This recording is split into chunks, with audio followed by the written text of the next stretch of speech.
Belum. Assalamualaikum warahmatullahi wabarakatuh. Saya Pradivangga dari kelompok Sisi Mangaraja akan menjelaskan asal-usul perang terjadinya Sisi Mangaraja dengan Belanda.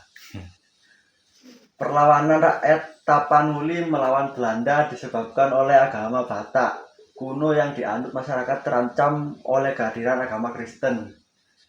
Sisi Mangaraja sebagai Raja Batak menolak adanya upaya penyebaran agama Kristen yang dilakukan oleh misionaris Belanda di wilayah Batak.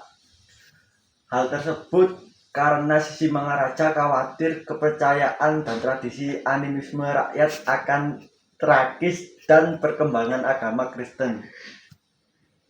Namun penduduknya Labu Talu tidak berlangsung lama karena Belanda kembali mendatangkan batu dari Padang untuk merebut kembali Labu Talu dari tangan Sisi Mangaraja.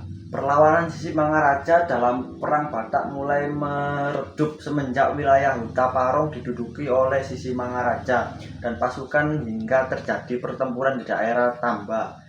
Dalam pertempuran tersebut pasukan Batak mengalami kekalahan dan melarikan diri menuju daerah Horion. Belanda terus melacak arah pelarian Sisi Mangaraja dan pasukan. Bahkan pihak Belanda menggunakan orang-orang dari Senegal, Afrika untuk membantu pelacakan tahun 1907. Belanda mampu menampung Sisi Mangaraja di daerah Dairi. Namun ia tak mau menyerahkan diri. Sisi Mangaraja beserta pasukannya bertanggung hingga titik daerah penghabisan dan meninggal pada pengepungan tersebut. Sekian, terima kasih. Ini cuplikan videonya. Dan Simoni sebagai penerimaan pasukan Belanda terus menuju ke Balai Batu untuk menyusun benteng pertahanan. Namun, kehadiran tentara kolonial ini telah memprovokasi Singa Mangaraja 12 yang kemudian mengumumkan pulas atau perang pada tanggal 16 Februari 1878 dan penyerangan ke pos Belanda di Balai Batu mulai dilakukan. Pada tanggal 14 Maret 1878, datang Residen Belanda bersama tambahan pasukan yang dipimpin oleh Kolonel Inggris, sebanyak 250 orang tentara dari Sibolga. Pada tanggal 1 Mei 1878, Bangkara pusat pemerintahan Singa Mangaraja diserang pasukan kolonel dan pada tanggal 3 Mei 1878, seluruh Bangkara dapat ditaklukkan, namun Singa Mangaraja 12 beserta pengikutnya dapat menyelamatkan diri dan terpaksa keluar mengungsi. Sementara para raja yang tertinggal di Bangkara dipaksa Belanda untuk bersumpah setia dan kawasan tersebut dinyatakan berada dalam kedaulatan pemerintah Hindia Belanda. Singa Mangaraja 12 dianggap selalu mengorbankan perlawanan di seluruh Sumatera Utara. Kemudian untuk menanggulanginya, Belanda berjanji akan menobatkan Singa Mangaraja 12 menjadi Sultan Batak. Singa Mangaraja 12 tegas menolak iming-iming tersebut. Baginya, lebih baik mati daripada mengkhianati bangsa sendiri. Belanda semakin geram, sehingga mendatangkan regu pencari jejak dari Afrika untuk mencari persembunyian Singa Mangaraja 12. Barisan pelacak ini terdiri dari orang-orang Senegal. Oleh pasukan Singa Mangaraja 12, barisan usuh ini dijuluki Si Gurbak Ulu Nabirong. Tetapi pasukan Singa Mangaraja 12 pun terus bertarung. Panglima Sarbut Tampu Bolon menyerang Tangsi Belanda di Butar. Sedang Belanda menyerbu Lintong dan berhadapan dengan Raja Ompu Babiat Situmorang. Tetapi Singa Mangaraja 12 menyerang juga ke Lintong di Huta Raja, Simangarongsang, Huta Paung, Parsingguran, dan Pulung.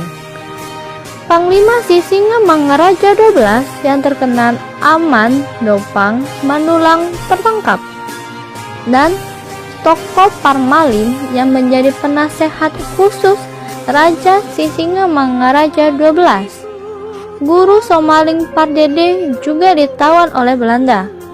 Ini terjadi pada tahun 1906. Pada 1907, pasukan Belanda yang dinamakan Kolonel Macan atau Brigade Setan mengepung Sisingamangaraja 12. Tetapi Sisingamangaraja 12 tidak bersedia menyerah. Ia bertempur sampai titik darah penghabisan. Beruh Sagala, istri Sisingamangaraja 12, ditangkap pasukan Belanda. Ikut tertangkap putra-putri Sisingamangaraja yang masih kecil. Raja Bontal dan Pangkilim menyusul Beruh Situmorang, ibunda Sisingamangaraja 12, juga ditangkap. Menyusul Sunting Mariam, putri Sisingamangaraja 12, dan lain-lain. Pada awalnya pasukan Sisingamangaraja masih melakukan perlawanan, namun tahun 1900 kekuatan Sisingamangaraja semakin surut, sehingga perlawanan tidak dikerahkan untuk melakukan penyerangan, melainkan mempertahankan diri dari serangan lawan. Selain penduduk daerah Dairi dan daerah Pak masih setia kepada mereka, selain itu, Belanda juga melakukan gerakan membasmi gerakan-gerakan perlawanan yang ada di Sumatera, Aceh, dan Batak. Operasi diketuai oleh Oosterwandel yang bergerak dari Aceh terus ke Batak. Mereka mengadakan pengepungan dan pembakaran kampung-kampung yang membangkang. Pertempuran semakin sengit antara kedua belah pihak. Pada saat Belanda sampai di daerah Papah dan Dairi, pasukan Sisingamangaraja semakin terkepung, sedangkan di lain pihak, hubungan mereka dengan Aceh sudah terputus. Dengan terdesaknya pasukan Sisingamangaraja, mereka terus berpindah-pindah dari satu tempat ke tempat yang lain untuk menyelamatkan diri. Tahun 1907, pengepungan yang dilakukan oleh Belanda terhadap pasukan Sisingamangaraja dilakukan secara intens